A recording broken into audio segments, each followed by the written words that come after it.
We're making sure that we're not obligated to the inmate, that we're not dependent on the inmate. But that's why we're put in this position. We have to be better than them. Because if we don't respect ourselves, we can't expect the public to. How you guys doing today? It's Anthony Gangi, host of Tier Talking. Today, I want to talk about a topic that we discussed a while back, but now that I'm starting to get a bigger community and we're engaging more and we're commenting more and there's a lot more people that are more active on this channel, I want to try to bring up some of the older topics just to build up some dialogue and really see where we're at. And I love the fact that we're able to put experience comments in this, just knowledge. There's a lot of good information that's now flowing through my channel from the vlog as well as the comments that are coming to support the vlog or just voice their perspective. And today I want to talk about, should we follow up on charges? Someone sent me this question a week ago. I did cover this before, but I thought it'd be a good chance to cover it again and see the difference in engagements that we get now than as opposed to what we got a while back when I first did the video. So when we come back from our sponsors, we're going to discuss, should we follow up on charges? And remember, guys, the show Tier Talks for you. Brave men and women that work on that front line of correction. So if you haven't, please subscribe, interact, engage, comment, hit that bell. The bell's going to notify you every time I post a video. I stand by for our sponsors. I wanted to attend a university that had an intelligence program. I wanted to look at problems different. I wanted to increase my critical thinking abilities. AMU offered those avenues to expand. Obtaining your degree as an adult, you're actually paying yourself and investing in yourself. You can't put a dollar on it, it's priceless. It's something that can never be taken away from you. American Military University. Learn from the leader.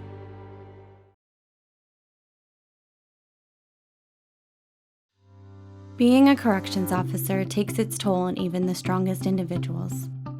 The constant need to perform at the highest level, putting your life at risk in a hostile environment, and the mental scarring of traumatic experiences. 31% of corrections officers show symptoms of PTSD, and 66% of people with PTSD also suffer with a substance abuse problem. The Transformations First Responders program is specially designed to help veterans and officers heal from the grips of addiction and PTSD in a comfortable, supportive, and serene setting. You are not alone. If you have questions about the services we offer, give us a call at 866-762-8454 to get more information on this affordable and life-changing program. Thank you guys for listening to my sponsors. You know, this is a great topic. We touched on it before when it comes to charges. Now remember, guys, when it comes to charges and you write one, you're sending it to someone who's going to review it that has to be objective, whether it's a committee or someone that's appointed. Either way, they have to be objective in hearing. That means everything starts on equal ground or should start on equal ground. So with that said, you got to make sure that you cross your T's, dot your I's. If there's evidence, get that evidence. If there's statements, get that statements. Have everything done and just hand it perfect to the person that collects the information, ultimately gives it to the person who's ultimately going to make the decision of whether the inmate's guilty or not. But we want to present them with everything. Because if they're going to choose not to have a decision that's favorable to us, they're going to have to be able to explain that. So we don't want to make it easy for them. But again, when you have someone that's objective, that's supposed to be looking at things, you got to present them with the evidence so they can go ahead and make the right decision based on what's in front of them. So we want to take our time and exhaust all measures to make sure that when we write a charge, we do what we can to make sure that it's organized in a manner that has everything that's needed for that person to make the right decision. Now, when I was a rookie, I wrote up everything. We talked about this before because, again, I didn't have that discretion. You know, I still knew the job, still trying to understand how to navigate. And then as I started understanding the job a little more, there were certain things that I wouldn't always go paper to pen with, that I would try to see if I could work it out with the inmate. Minor things, never major things, minor things. Just stuff that deals with in-house management, if you will. Barely ever needed to call my supervisor, which was good because if I did have to call them, they know that it would be something major. So it's good, you know, it's good. Plus, it gave me credibility, too, with the hearing officers when they saw my name. Because, like, well, this person doesn't write up everything, so maybe there's something serious here. So you also establish a sense of credibility. The reason why I didn't write up every little thing also, besides annoying my supervisor, was because most things I could handle. You know, and if the inmate was to try to play a game, I wouldn't write them up for the little thing. I would write them for the bigger thing that it became. So I'll give you an example. If an inmate chose not to listen to me when I told them, hey, you can't eat in the public area if that's a rule that you have, and I addressed the inmate to eat somewhere else and they chose to ignore me, I wouldn't write them for eating in the public area. It would be supported in my charge. Yes, when I wrote my report, I would say this is what I told the inmate to do, but ultimately I'm giving the inmate the charge for disobeying my direct order. So in my reports, it's going to say, hey, this inmate was told to do this, this, and this because this inmate did not follow this, but the charge would be the disobeying a direct order. I would step it up a notch, because maybe the violation of the written rule and regulation wouldn't be as severe in this case as the disobeying of the direct order. But again, it was brought to that level, and I would support it with, saying exactly what happened. If there was any evidence, I would utilize whatever evidence I need just to make sure I present my case to the best it can be presented, especially to the person who has to make that decision. Charges were not personal to me. If it was a minor charge, I didn't chase if the inmate wound up beating it. I was curious as to why the inmate beat it, but not to the point where it's personal. Not to the point where I'm chasing after the inmate because it's not for learning. It's just because, it was personal. I want this inmate to get this charge. Because deep in my mind, I was always told, Gangi, don't chase after these charges because eventually you'll catch him on something. And the problem is if you start chasing after charges, first off, you're going to exhaust yourself because inmates are going to beat charges. And you're going to wind up just exhausting yourself just trying to chase after every charge you write. And I'm talking about the minor ones. Especially if you're not utilizing it to learn. You're utilizing it because it's personal to you and you just want to get this inmate. Also, the problem is you may find yourself writing the inmate for stuff that you may not necessarily write everyone else up for. So now you're not being consistent. Which means if I start writing you up for every little thing, I better start writing up every inmate up for every little thing just to be consistent. And that's hard to do. That's going to be very hard to do, especially because a lot of it is also going to be my discretion in regards to how I manage my house. So now I'm just coming after this inmate, but again, it's not consistent because I'm not doing that with everyone else. And then when the people that hear the cases start seeing how many charges I'm sending out their way, and they may even look at the things as the type of charges I'm sending, and they may say, well, I'm sure this ain't the only inmate that's doing it. What's going on here? And just the fact that I keep on writing this one inmate up, I may start losing my credibility. Again, I may start losing a big sense of my credibility amongst those that are going to hear the cases that I'm sending their way. And I may even start getting my supervisors mad. Because, hey, you should be handling this on your own. You don't need a supervisor here to address this concern. This should be something that you're able to talk to the inmate and deal with the inmate.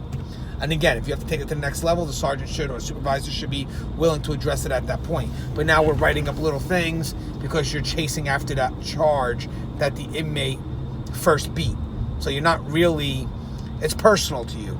You're losing that little sense of professionalism because you're chasing after that one inmate. And you're also making the job a lot more harder for yourself.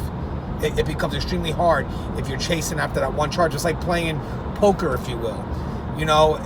You invest in a hand, you think you have a good hand before the flop, and all of a sudden the flop doesn't go your way, but you still bet because you're chasing after the money that you originally put in, but then you're just throwing money into it's a lost investment. So again, you don't want to chase after that one charge that the inmate beat. But having said that, there are times where there are major charges and let's say an officer was assaulted or there was a threat, and all of a sudden the inmate's written up, but they beat the charge. I may follow up on that charge, and not so much because it's personal, because it could be. That part could be personal because you either assaulted one of my brothers or sisters or you threatened one of my brothers or sisters. But definitely I want to know what was done wrong. As a supervisor, I'm definitely going to chase after that charge because now I'm going to go back to, how's this guy make it back here? How did this female make it back to this unit? So I need to know where that technicality was, if there was a technicality, if there was a due process, whatever the case may be, I need to know. Because you can't have inmates beating those charges. So I'm going to take that as a learning experience and then go back and tell my guys what I've learned. Hey, why was this charge thrown out? Oh, these were the reasons. Okay, fine. Now I'm going to go back to my people and make sure that they step up their game because we're not going to have charges thrown out that way. And I'm talking about the objective agencies being fair and balanced. I'm not talking about someone that just throws out charges because they're looking to protect their numbers, or I'm looking at someone that's looking to do their job and they have to make decisions. And sometimes those decisions, we want them to go in our way, but sometimes they don't. And I want to make sure that if it doesn't go in our way, that at least we've exhausted every effort, that we didn't fail, that it's not a failure on our end. So if we write up a charge and we fail to do what we can to collect what's needed to support that charge, that's a failure on our end. And we can't go back and look at the person that's doing the hearing and blame them. We failed to do what we needed to do to support the charge. So sometimes we may look at the people that are doing the hearing and be upset at the outcome, but not realize that maybe we failed to give them what they needed to have to support what we wrote. And now at that point, even as a supervisor, I'm upset at myself. I'm upset at maybe, I'm upset at myself first of all, because I should have been able to make sure that my officers know what to do. But I also may be upset at the officers if they just wasn't 100% with it. Like, they know what to do, but they just chose not to do it. So again, we're upset because we failed now. Not the hearing officer, we failed. So before we always jump the gun to understand, well, it's got to be the hearing officer's fault. They're too soft. We need to follow up at that point and say, well, let's just see if that is the case before we start generalizing every decision that doesn't go in our way, in our favor, and say, hey, that was bogus what the hearing officer did, when we don't realize that it could have been a technicality or something that was enough to hold some weight in the inmate's favor. And remember, each decision that the hearing officer makes, or each decision that objective authority makes, can still be appealed and challenged. So there's always someone watching that individual to see if they're doing their job the way it's supposed to be done. So at one point, there's always going to be that CYA. So when we write a charge, we should be CYAing ourselves, just like the hearing officer, when they make a decision, or the person hearing the case makes a decision, they're going to CYA just in case somebody else is going to look over their work, make sure that they did things properly. And God forbid they didn't exhaust all effort to hear the inmate side of things. That's going to be a problem for them. So again, do I chase after charges? Not for personal reasons. Not going to chase after a charge because I have animosity because the inmate beat the last charge. I'm not going to do that. I'm going to wind up being exhausted and just wind up finding myself actually being unprofessional, because it could cross into that where you're just writing up these minor charges just to chase after that one that never stuck. But I will go after charges if I need to learn something. Like, again, if there was a threat that I know should have stuck, but for some reason it didn't, I may go back and ask, hey, what happened here? Why did this charge not stick? So it's more of a learning experience. Then I'm going to take what I learned and bring it back to my guys to make sure we're better and we step up our game. So I thought that was a great question. We'd love your comments on that. And again, it's a perspective that we need to have. It's a perspective that embraces all sides of things. As much as I would like to say that every charge I write, I would like to say that it should stick because it comes from me, because I wrote it, but that's not how the real world works. Things have to be balanced when presented. But again, sometimes we have people that are too soft for the inmates as well. And when a charge is presented, automatically inmate, it doesn't work that way. It has to be fair and balanced. And decisions are made based on what's in front or what's presented to that person going through that hearing, who's doing the hearing. So we have to make sure we give them what's needed so they can be effective at their job. And that makes us more effective at our job. So, as always, guys, the show is Tier Talk. Please, if you haven't, subscribe, interact, engage, comment, hit that bell. That bell's going to notify you every time I post up a video. Check out the prior video I did on this. I think you'll find it very interesting. And, as always, guys, stay safe.